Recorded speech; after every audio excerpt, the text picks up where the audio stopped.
Tesla wins first, second, and third in current drivers EV 1000 race. I'm going to tell you what that means and what John Koitzer reports in forbes.com. Welcome back, dear friends. This is Armin Harayan from TorqueNews.com. If you are here first time, please take a moment, subscribe to our channel, like this video, and share in social media. We would greatly appreciate you. Will help to speed up the EV transition and adoption. So Forbes reports that if current driver had a podium for the winners of its recent EV 1000 race for electric vehicles, it would get a little crowded with cars built by Elon Musk's Tesla company.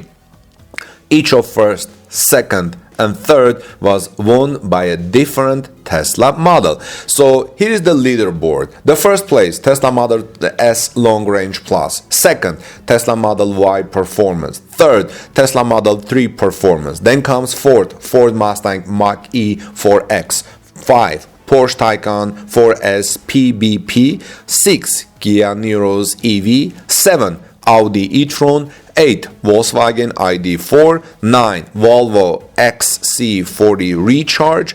10, Polestar 2. And 11, Nissan Leaf Plus. A few caveats about this race, explains Forbes.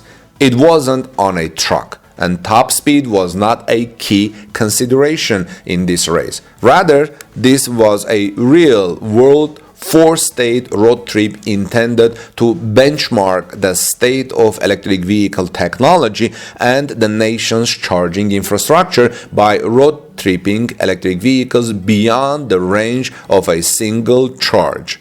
In other words, how good is the charging infrastructure and how long can different electric vehicles go before recharging and how quickly can they recharge. Essentially, therefore, it's all about efficiency and a combination of work and strategy on who gets to charge first at quick chargers along the route from Ann Arbor, Michigan through Cincinnati, then Athens, Ohio, then Morganton, West Virginia, then Erie, Pennsylvania, and finally back to Ann Arbor. A few things are obvious, says Forbes.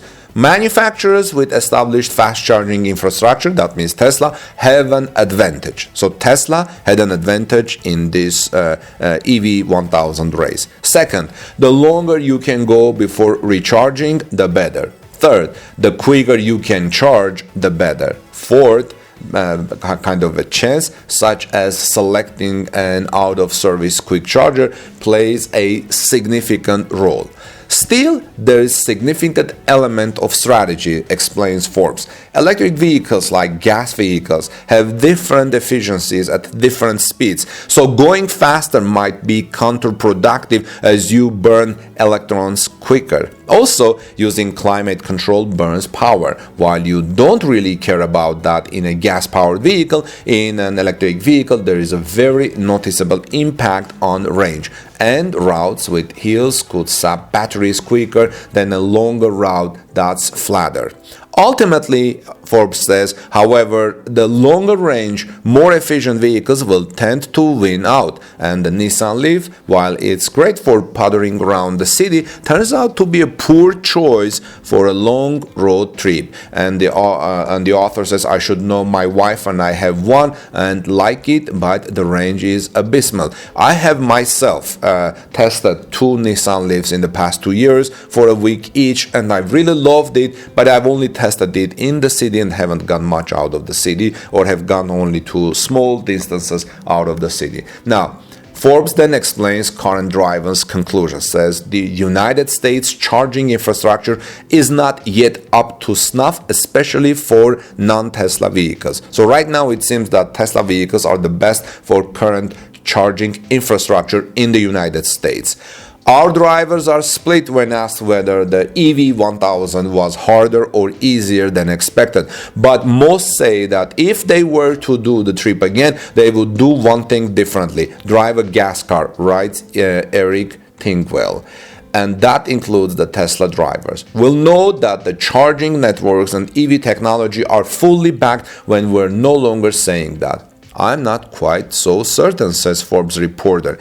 It depends what you want to do. Being in a race is clearly going to bias you to privilege speed over all other factors. But many people on a road trip are also stopping for meals, pausing at attractions, which I personally like very much, and I use that as a chance to educate my children and my family about beautiful places and historical places in the United States. So it's when you are in a race, it's not only about speed, but stopping for meals, having a good time, enjoying the good weather, pausing at attractions, and enjoying the trip as much as they are anticipating its conclusions. By the way, when we take a family trip, I ask my family members to give up their phones so we can spend time together, and so they're not occupied by their phones during the trip, but it's a really family event, and I recommend you try that in your families as well, so you can have a quality time while traveling through beautiful scenic places. So I have a friend who drove his Tesla Model 3 for about 10,000 miles, explains the Forbes reporter,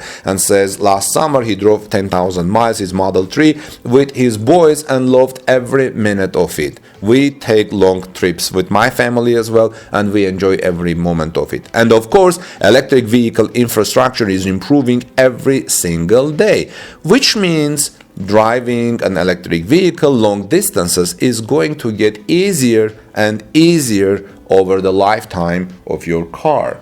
And you can do so knowing that you're being kinder to the environment and to those of us who like to breathe while doing so. This is so important for me personally, because when I travel to different cities and I see the pollution in the cities, I'm comforting myself saying, thank God, like in 5 years, it will be much different. In 10 years, it will be even much different. And maybe in 15 to 20 years, there will be clean air in these cities, because all the cars, or at least overwhelming majority of them, will be electric and people can finally breathe good air. So hopefully Current Drive will make the EV1000 an annual event. I think that's a very interesting race, and we'll be able to see how the experience improves over time. I mean the charging experience. Speaking of clean air, Tesla Model Y now has a HEPA filter, and retrofit for earlier produced units will be available as well. Did you know that? Eva Fox reports from the Tasmania saying all Tesla Model Y vehicles that are produced without HEPA filters, HEPA filters,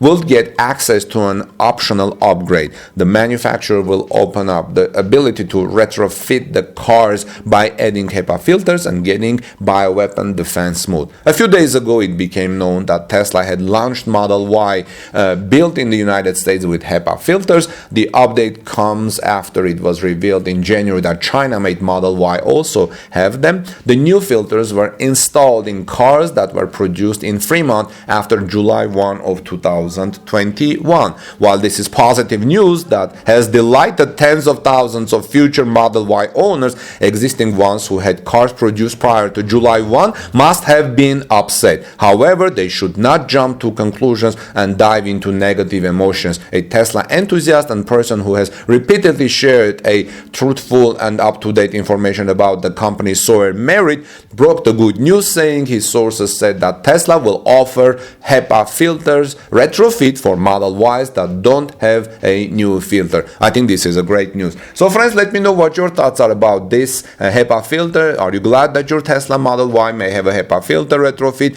And also, what do you think Current Driver's EV1000 race and Tesla's Advantage taking the top 3 spots? Ford Mustang coming 4th, Porsche Taycan coming 5th, and Kia Niro coming 6th, before Audi e-tron coming 7th. So this is Armen Harayan from TorqueNews.com. Friends, please subscribe to our channel, join our community, like this video, and also share in social media. You will help to speed up the adoption of electric vehicles by informing people. Have a great day. God bless you, everyone. Peace be with all of you, and I'll see you soon in our next report.